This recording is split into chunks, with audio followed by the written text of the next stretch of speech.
My 2012 Eco Chevy Cruze. It started overheating problems. Look at this. This was cracked right there. So I put a new one in.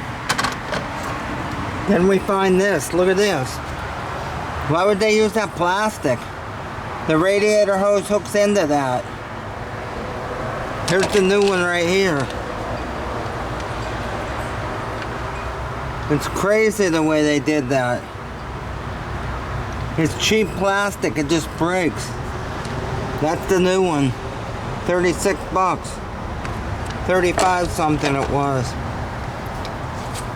I can't drive the car right now. So this is replaced. And then I don't know if it'll still overheat. There's another part in there that's plastic. I don't like these hoses either. The rubber is, they're really not that stiff, the rubber on the hose.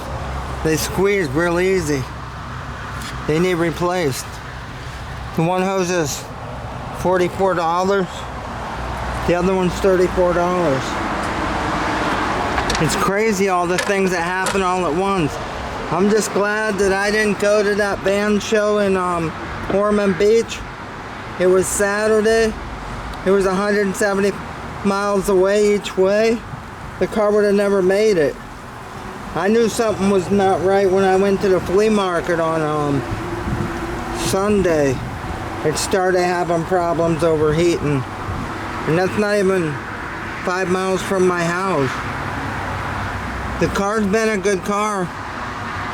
I've driven it almost 37,000 miles. And then the heating problems start. What's crazy is that Chevy had an extended 10-year, 150,000 mile warranty on the cooling system of this car.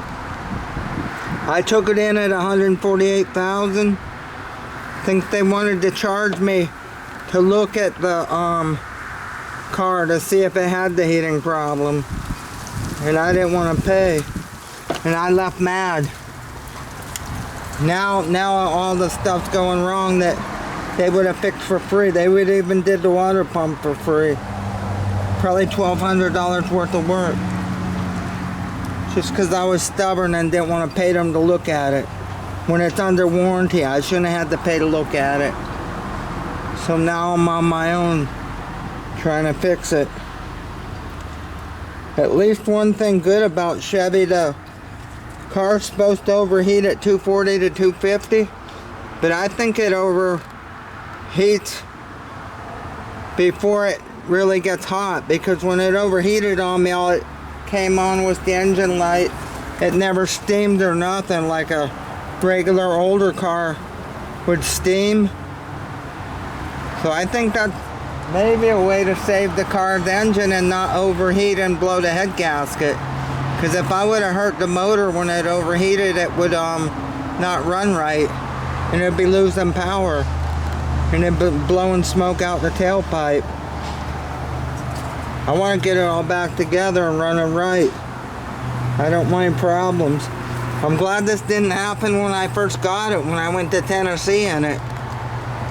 It'd be horrible on the road if it broke on the road. Filming in a Sony 4K HDR AX33 camcorder.